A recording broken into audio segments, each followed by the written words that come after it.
ability to grow numbers. Now, that has never bothered investors before.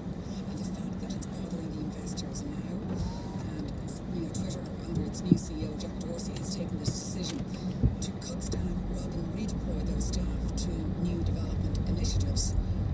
That's an interesting thing to look at. It also may reflect that there's an element of greater realism coming into the way they run their businesses on the back of these. Exactly. They've been free spending all of these new tech companies, all thinking they're going to be the new Google, Facebook or Apple. That's not sustainable, and eventually a company has to start making money. And the big one that's taken place is just in the last week, Square, also chaired by Jack Dorsey, has filed its IPO documents. If that doesn't take off...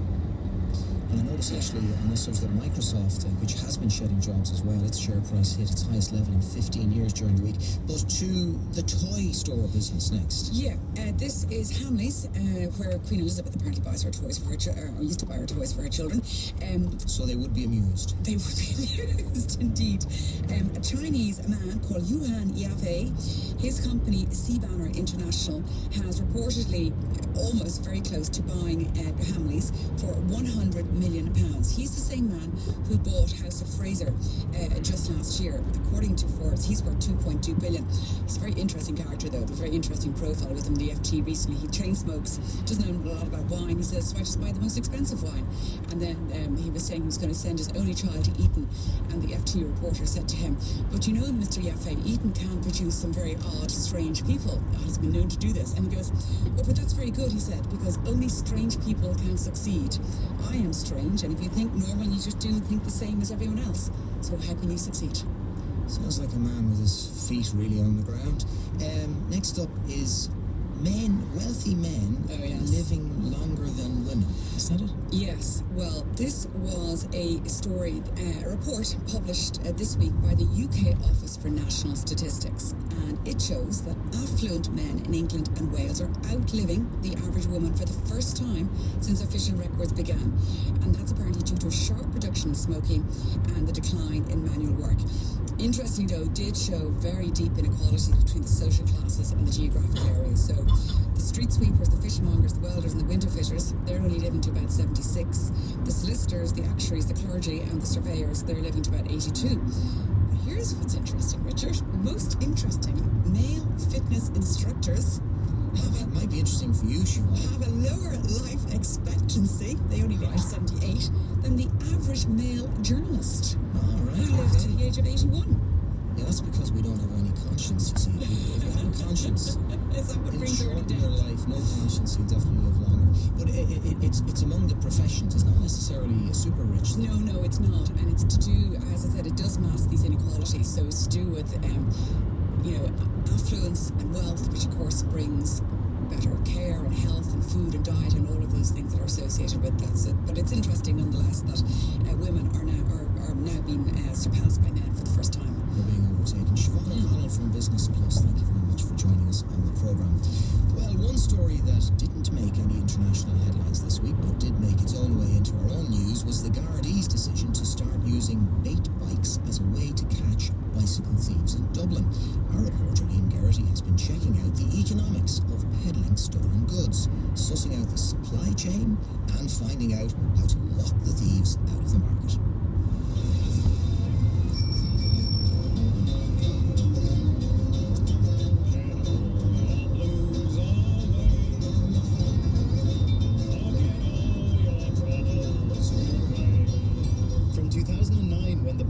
Scheme came in, the Gardaí say there's been a steady increase in bike theft year on year.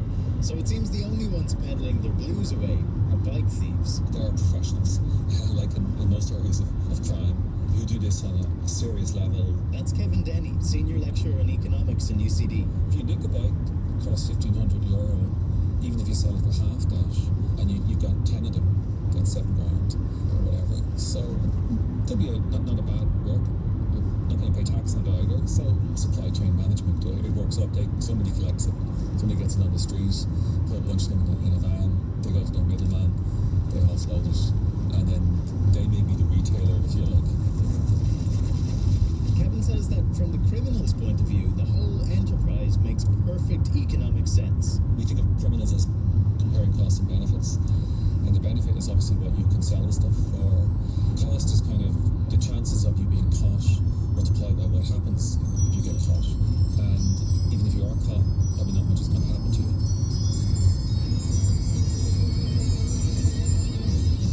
So what happens if you're caught? Well, the penalty for bicycle theft is the same as for, it's just a simple larceny, so it would just be a 6-month maximum in the district court. That's Labour Senator for Dublin University, Ivana Bacik. The thing about bicycle theft, as a criminologist, that's interesting, is that it is widely underreported, and we know that from international studies. For a criminal, what could be better than a crime that goes widely unreported? It's one of those crimes that people tend not to report generally to the Gardaí because they think, A, it's not really serious enough, and B, that there's very little likelihood that they will get their bike back or that anyone will be apprehended for the crimes. And I speak as somebody who's had multiple bikes stolen myself over the years. So what's being done to curb the booming bike-busting business? Inspector Liam Geraghty, no relation. We did look at and we have tested putting out what we call bait bikes, and they're bikes that are owned by An Garda Síochána. They're fitted with GPS trackers and planted around town. And the aim behind that is to let, if the bike is stolen, let it go a little bit further and follow it electronically to try and develop the intelligence as to where is the marketplace. We would certainly feel that on some of the higher level, higher end bicycles that are being stolen, that they are most definitely being probably stolen more to order and maybe in the back of a van or something being shipped out. We're just outside the City Council offices, so there's a bike parking area. David Timoney does voluntary work with the Dublin Cycling Campaign. He says decades ago, bike thieves would have been sentenced to 6 months hard labour. It's funny actually, if you do a newspaper archive search, you'll find stories about bike theft every month for the last 100 years. This is one from 1936. Well, they're saying the solution to the bike theft problem is supervised and secure bike parking, bike registration and locking. Now at the time they were talking about actually locking your bike, and now we're talking about better locks. They're the three things that need to change, and this is 80 years ago and we're still here. Kevin Denny suspects offloading the bikes is probably just as easy as stealing them. You know, I mean, if you think about it, if you're buying a bike, are you going to demand proof of ownership? Will somebody have proof of ownership? I mean, how many people have the receipts of their bikes, or how many people have registered them? Not everyone. Back in Pearse Street Garda Station, Superintendent Liam Geraghty says if you don't want your bike to be part of the stolen bike business, double lock it with a quality lock. We couldn't help but wonder, though, has a Garda bike ever been swiped? We have had, I suppose maybe don't want to highlight that too much, but no, we certainly we've had one here from Pearse Street Garda Station ourselves stolen a number of years ago, and actually last year we recovered it from the Liffey. Right, okay, so that wasn't being sold on anyway. No, it wasn't being sold on. It was obviously whatever happened, it was taken, and it got a fairly short lifespan and ended up in the Liffey, so it is.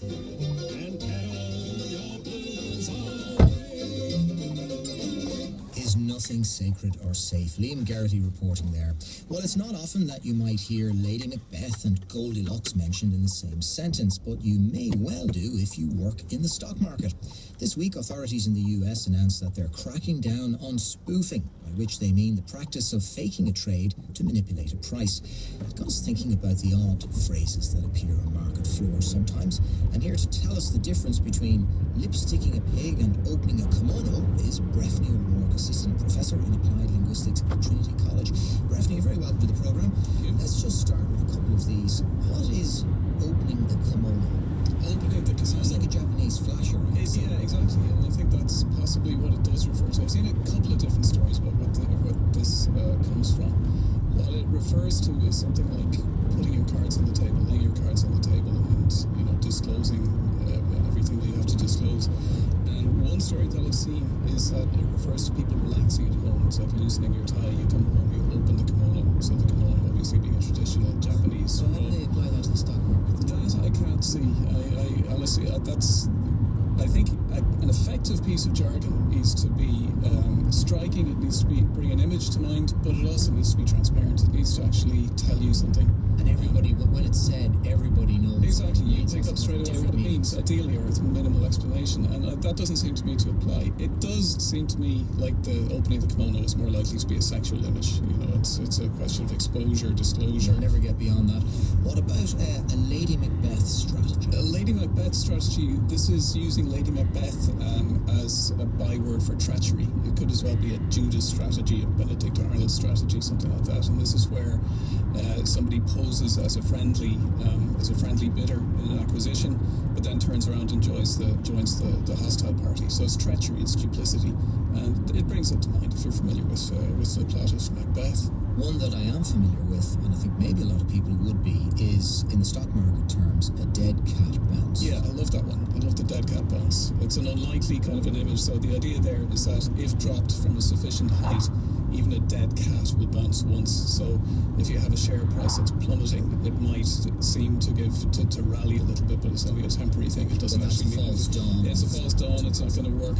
That image works if you think a dead cat will bounce. My doubts. When it comes to phrases, are there particular phrases, not just in stock market kind of stuff, when new phrases come along, are there particular traits that make them last? Yeah, I think it's that vividness, going back to the vividness again. It's partly a question of something that, for the people who originally coined the phrase, they're typically from some kind of a metaphor. So you're talking about one thing in terms of another, you're talking about share price in terms of dead cats. And this happens again and again in language. People coin these expressions. They're seen as vivid and novel and innovative initially. And then people forget where they actually came from. So some of my favourite examples there are clue. The word clue is in I don't have a clue, or he hasn't a clue. Yes, I don't have a clue. No, and I didn't either until I looked it up, and hardly anybody would. It seems that originally a clue meant a ball of wool or a ball of thread, yarn. And it referred to using a piece of thread to find your way out of a maze. So like a reference to Theseus and the labyrinth. So then metaphorically, that meant an aid to getting yourself out of a difficult situation. That has completely died away. We no longer use clue in that sense. We use the phrase, but we use the meaning. Yeah. We've got a text in, one woman says, my 6-year-old wants to know what the Goldilocks economy is. We referred to Goldilocks, and we didn't get to that one yet. The Goldilocks is used more generally. It's used in astronomy as well, apparently. There are Goldilocks planets. Earth is a Goldilocks planet. It's a reference to not too hot, not too cold, just right. So Earth is in a place where it can support liquid water. It's just right. It's not too close to the sun or too far away. The economy then, the Goldilocks economy, is one that's neither overheating nor heading towards a recession, so it's just right. It's where you want to be. Yeah. What about some of them I've come across, and I can't see them lasting, maybe because they just don't seem very clever. Yeah. There's one, boiling the ocean. Boiling the ocean has been around for a while. That seems to be, one story I've seen about that is that it was originated by Will Rogers. And it was in reference to how do you catch a submarine, and he said you boil the ocean, and they said, well, that's a very clever idea. Now how do we do it? And he said, I'm not a details man, that's for you to work out. So it's supposed to be a clever way of alluding to a target that's impossible, an over-ambitious target that might be worthwhile in itself. I haven't heard it, but it seems to be out there, and it might be, that's an example actually of a phrase that potentially could make the transition from being technical jargon to being a kind of an everyday thing. Being something else. What about phrases? Some phrases just seem to become more popular for a while, and then they go away again, and then they come back again. The great majority. I can't help but think of during the recession, kicking the can down the road. Yeah. Every second person talked about this. Yeah, exactly. Yeah, probably on this program. There's a lot of can kicking. Around 2007, 2008. And there were a lot of elephants in the room as well. Elephants in the room, and that one doesn't work for me because the first time I heard it, I hadn't the foggiest what it meant. I didn't know what it meant. Eventually I figured out what it meant, but I couldn't see why it was supposed to mean that. Okay, well, we'll have to see which of these so-called clever stock market jargon terms actually last and stick the pace. Thank you very much, Breffney O'Rourke, Assistant Professor in Applied Linguistics at Trinity College, Dublin. Well, that's all we have time for this morning. We'll be back at the same time next week.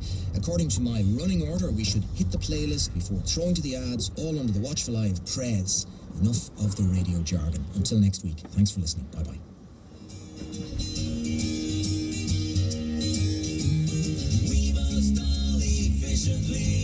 Operationalize our strategies. Invest in world-class technology and leverage our core competencies in order to holistically administrate exceptional synergy.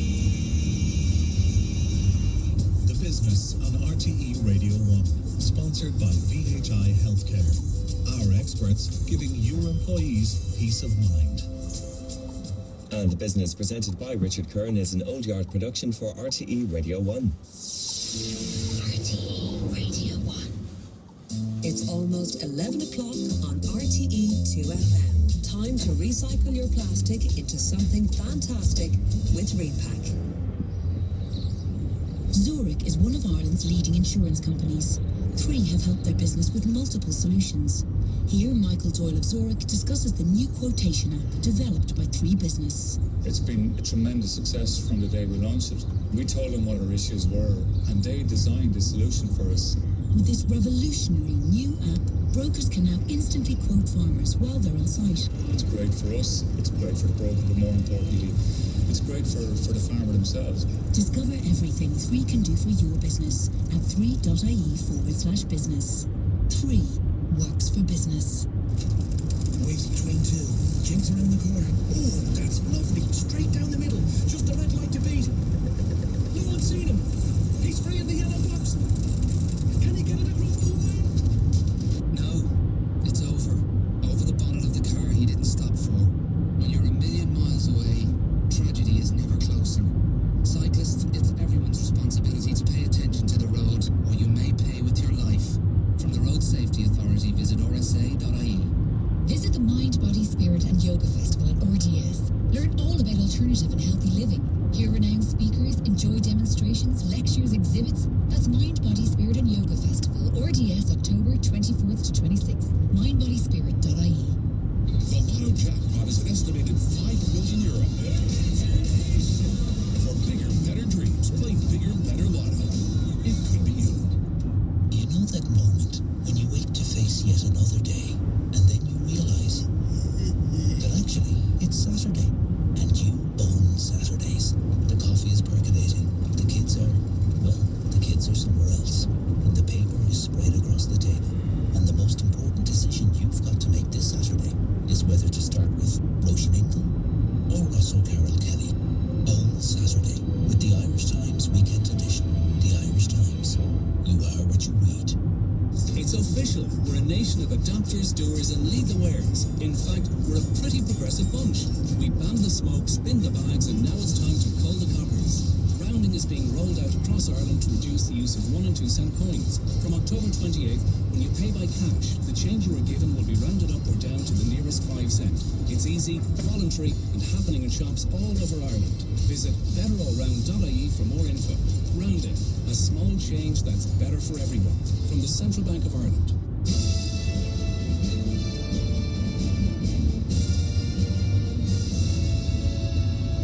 RTE News on Radio 1 with Clodagh Walsh. Good morning. The US Secretary of State John Kerry has met the Palestinian President Mahmoud Abbas on a mission to try to quell more than 3 weeks of deadly Israeli-Palestinian violence. Mr. Kerry, who held talks with Israeli Prime Minister Benjamin Netanyahu in Berlin on Thursday, met Mr. Abbas in the Jordanian capital Amman. Israeli police have issued a statement saying that a Palestinian man tried to stab a private security guard at an Israeli checkpoint near Jenin in the northern West Bank. The statement said the Palestinian man was shot by the security force at the scene and killed.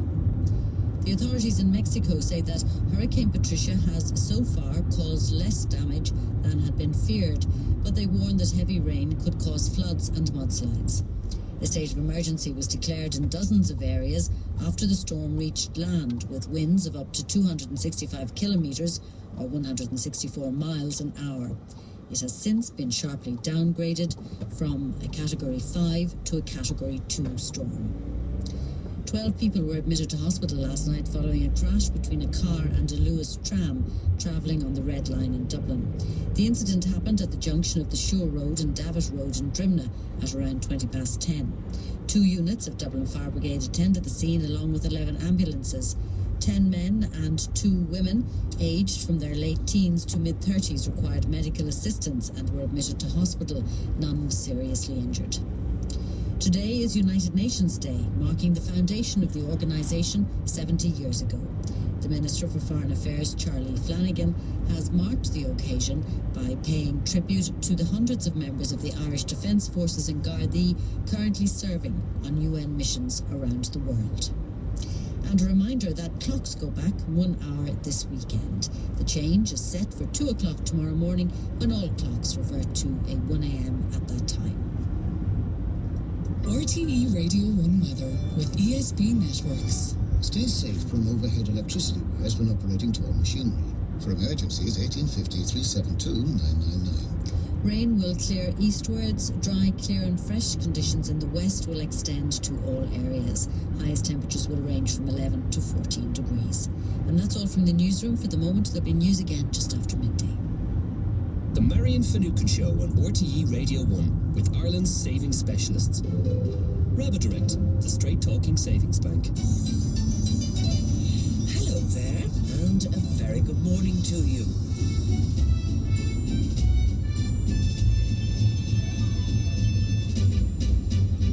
You're very welcome indeed to the programme this morning. Dark old morning it was. It has to be said this morning. Now, we'll start today with the Irish Independent. Kenny's home turf spared as vultures swoop for $6 billion deal.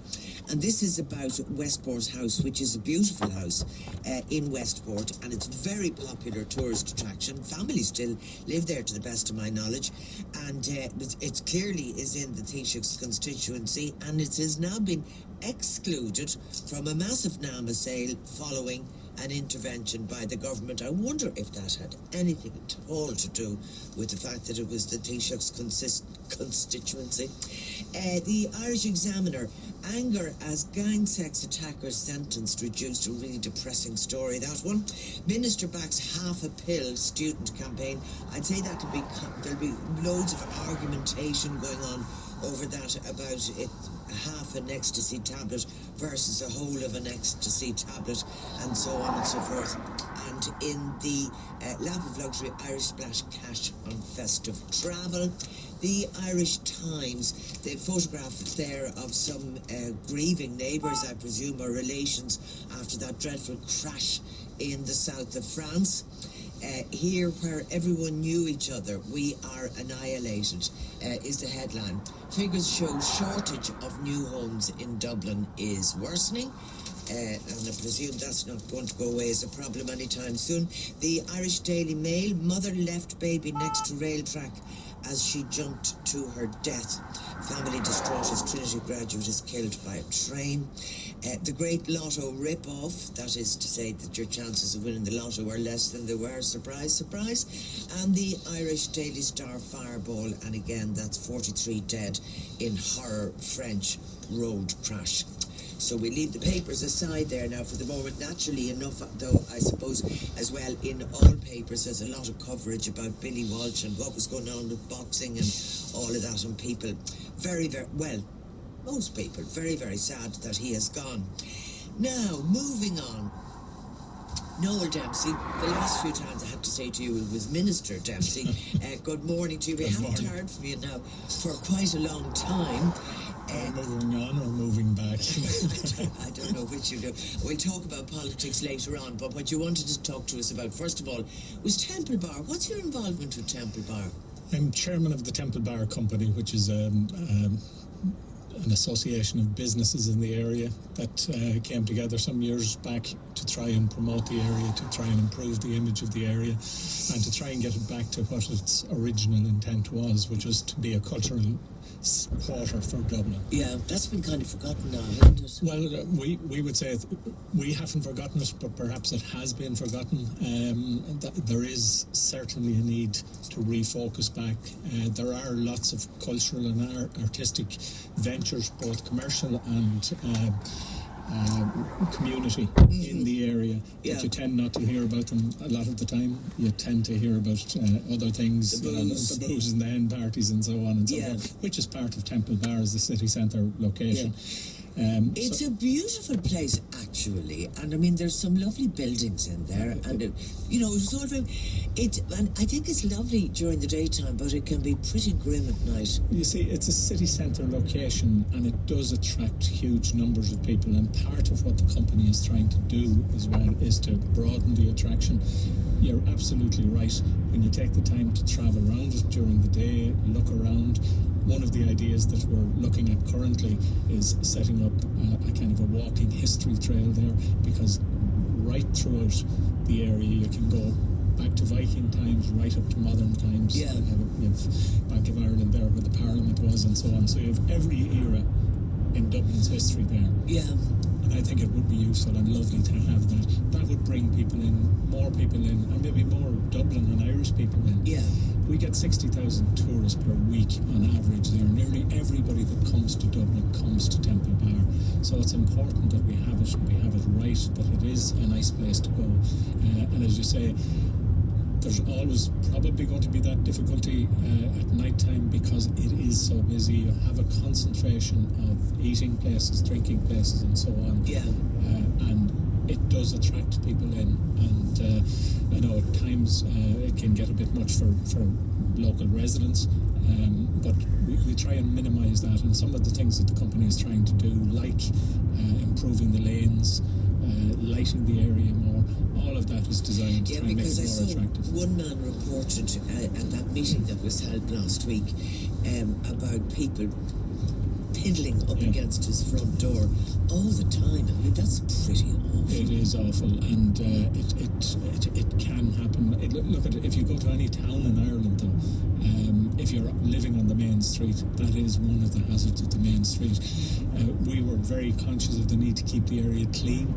And the company for years now has been doing the cleaning. It's a street cleaning, it's a 7-day. As well as looking after various other things. Dublin City Council? No, we do it in partnership with Dublin City Council. We actually undertake that work 7 days a week. Dublin City Council, we have a great relationship with Brendan Kenny, the assistant manager, and Rose Kenny, are very supportive, but we do the cleaning. We have crews on the street early in the morning. In fact, one of the noise complaints we have is that they're so busy at the weekends early in the mornings. But it is a fantastic area, and as I say, this festival that we're running from the 19th to the 21st of November is again designed to broaden the appeal, to bring more people in, and as I say, in particular bring more Irish and Dublin people in to appreciate the area. Yeah, it's 25 years on now. What's it Reeve man doing to Dublin City Centre? It's a very good question. Well, as Minister for the Environment, I was involved in the late 80s and early 90s with Temple Bar as an area, because it was being developed at that stage. It was into the stage of development where excavations were still going on. There was a problem even at that early stage of the hens and the stags, and we commissioned a report and we tackled that issue, the more extreme elements of that issue at the time. So I've had that interest in it going back. The company was 10 years in existence. They did a review of where they were at and what they were doing, and one of the things that was recommended to them by an independent party was that they should get somebody from outside the area that hadn't a business vested interest in the area. Right. And somebody came up with my name, and I was delighted to take on the mantle. Yes. Yeah, it does over $1 billion. I see in business. That's a lot of money. It does, yeah. You see, it's there's various aspects of it that you don't realise. As I say, about 60,000 visitors per week. We get 3 million into the city, so it's roughly nearly everybody that goes in there. There's about, insofar as we can estimate from independent research that was done, about 10,000 people employed in the general area. We have 750 million to a billion in business done there.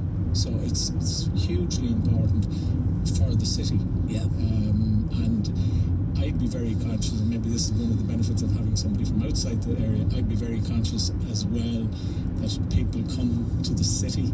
It's their first impression of Ireland. And if they're coming to Temple Bar as part of that, that's the impression they're going to get of Ireland. Yeah. And I think that that's something that we all have to work to try and improve. Would you like to bar the hens and stags?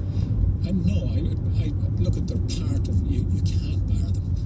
They're part of it. What you'd like to try and make sure is that they're as organised and as quiet in inverted commas as possible. But I don't think no matter what you do, you're going to bar them. It happened at this weekend. My two sons and my two daughters are hens and stags in different parts of the country. You know, it's just, you know, it's business. It's part of the business. But we wouldn't like the area to be identified just as a hens and stags area. So what is going to happen for this celebration? You're going to have a debate, I gather. We're going to have quite a number of debates. It's politics and arts, the interface. As you know, the Temple Bar was set up really by Charles J. Hawley at the end of the day.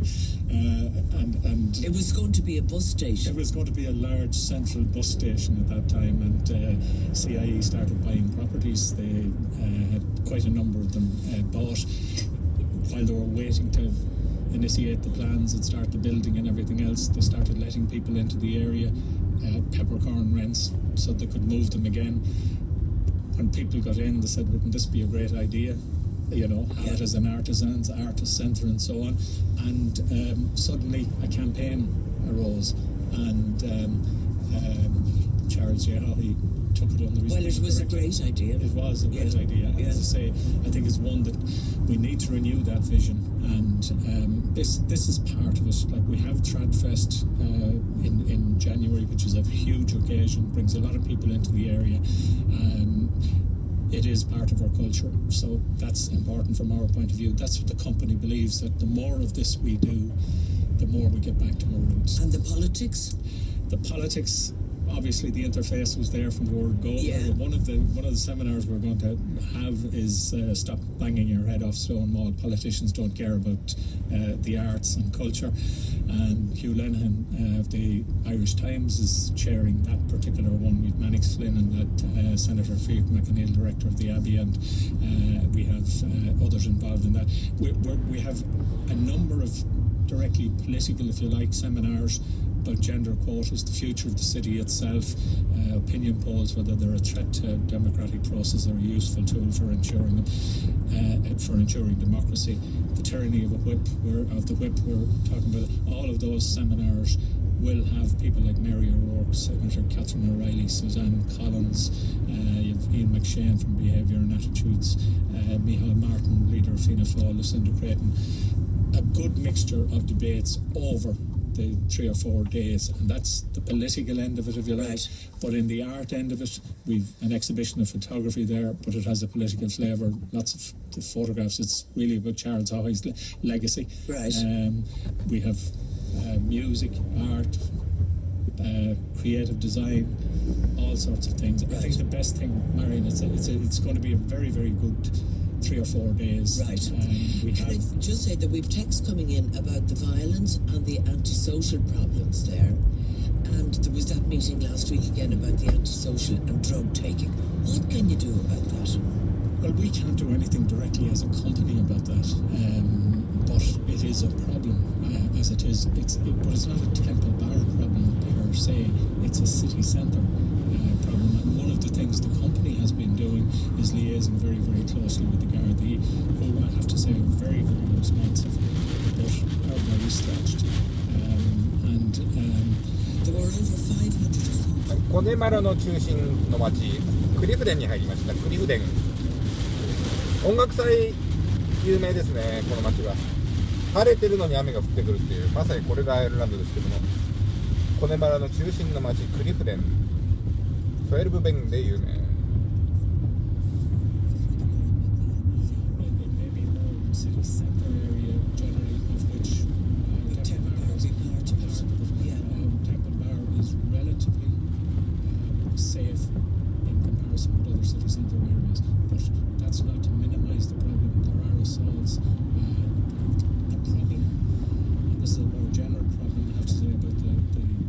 Situation is that you have for various clinics in the area, and these clinics for city centre area again I'm talking about now, you have 700 drug addicts coming in.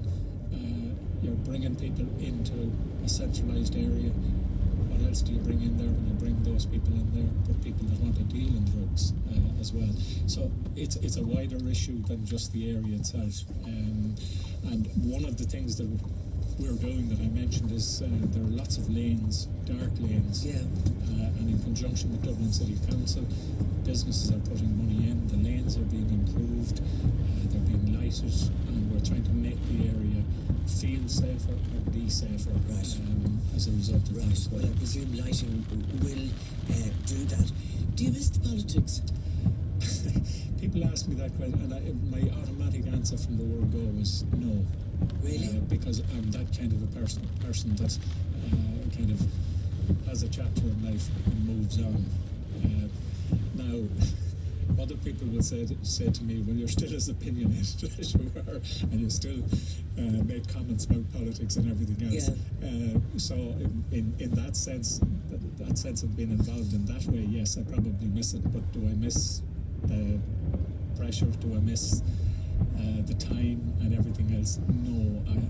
I kind of, this is the first really any length of radio program apart from a couple of documentaries that I've done since I left politics deliberately, because I believe, as I say, in closing the chapter, moving on, the fellow that leaves the job and comes back into the company for the following week and then keeps coming back.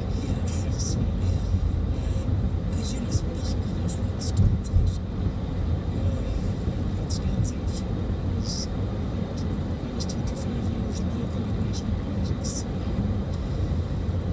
I think most of those years were very positive. I really liked it.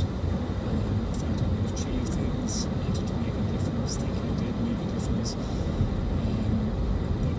it all tends, all the positives tend to be almost like that last 3 years, which were horrendous. Were they horrendous on a personal basis as well as on a professional basis? Those 3 years were horrendous for everybody. So, I mean, I'd have to say that decisions that I was involved in and partaking in were horrendous for people. But yes, on a personal basis, people go into politics to make a difference, to make a positive difference. In those last 3 years, when you could, I suppose, console yourself in inverted commas that you were trying to do it to make a difference and to make a difference longer term, you just knew you were making decisions that were resistant, cut, and I was coming in from all sides. You'd think like a problem solved 1 week, and 2 days later you're back in a cabinet meeting having to make another decision, which is equally horrendous. So it's hard to get that christened a day that passes, but that just in some form or other come back into the head. I don't know what you'd call that, but it's To haunt or to haunt, yeah. Were you friendly enough with Brian Lennon? Or did you know him? Yeah, sure. I was his director of elections in 1996, and I didn't know him very well before that. I knew his father very well. It was a huge time for Brian Senior. He was just an absolutely marvellous man. And ワイルドアトランティックウェイでも売りの一つです。スカイロードループ、非常に風光明媚ですよね。コネマラの原風景を車窓に眺めるシニックルートです。スカイロードループ入ります。 Like, he was landed into that job, which is in many ways should be the culmination of a career, into the frying pan, the fire, the whole lot together, and presumably not really knowing that everybody was telling him the truth all the time. I can remember, Marion, at one stage during the course of a conversation I had with him, and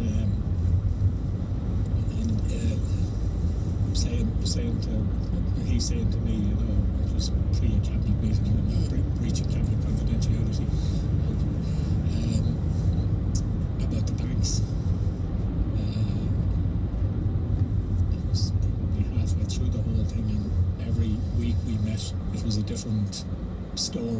things, and I said to him just casually, I hope this isn't more bad news about the banks. You know? And he says, I honestly can't make up my mind whether or not I'm being told lies or that people just genuinely don't know how bad the situation is. You know? So he didn't, I think it'd be fair to say that he hadn't the absolute trust in anything he was being told, probably by anybody, because he felt that nobody knew the full picture. And I think that was a fair enough assessment. He's astute enough to know that. Yeah. Do you think that any of you did? No. Some of us knew less than others, and information was coming in. I saw a film which dealt with this period in the United States when these decisions were being made about AIG and so on, and they were being bailed out, and then suddenly it was decided that Lehman Brothers weren't being bailed out. Yeah. They're not that big and it won't make it. You know, it was the same. I could absolutely relate to what was going on there. It was the same thing there, because like we were having meetings, cabinet meetings, you know, twice, 3 times a week for ages and ages at a time. And every cabinet meeting that you came to, you were getting more information, or maybe even differing information.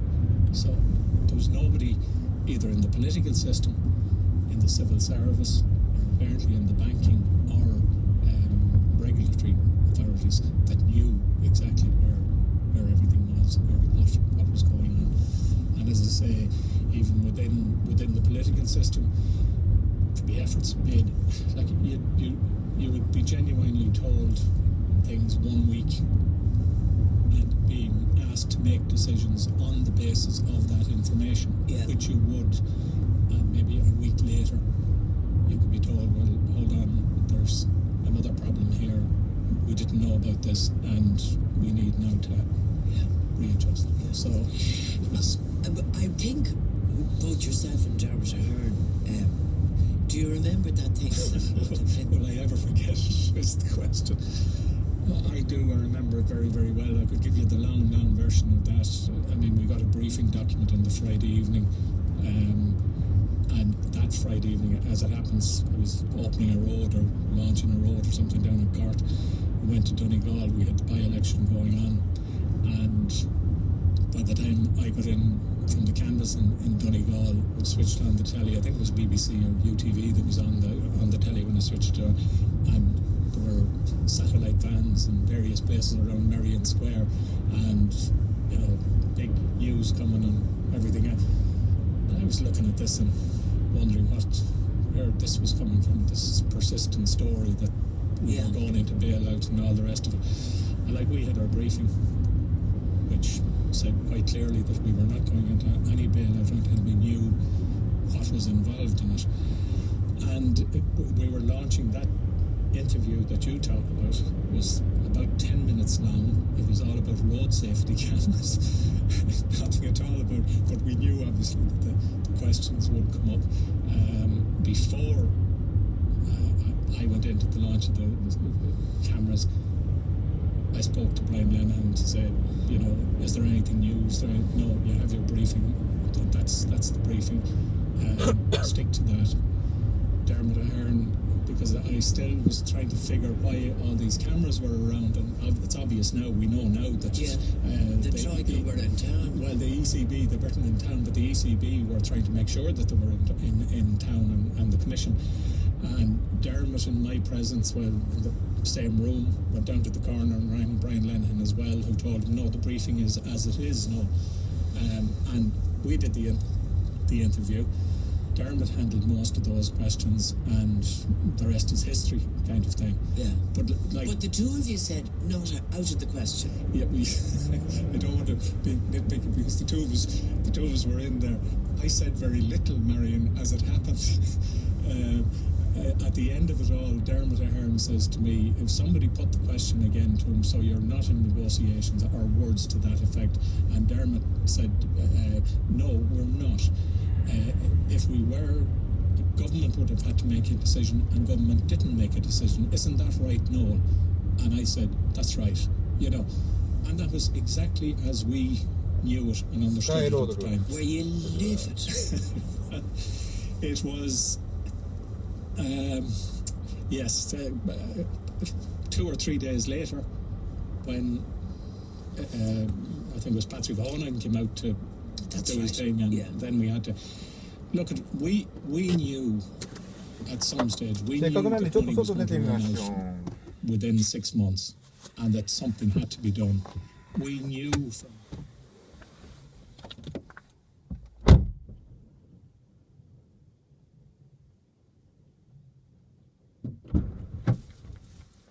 ここはいわゆるコネマラの、ごめんなさい、スカイロードになります。失礼します。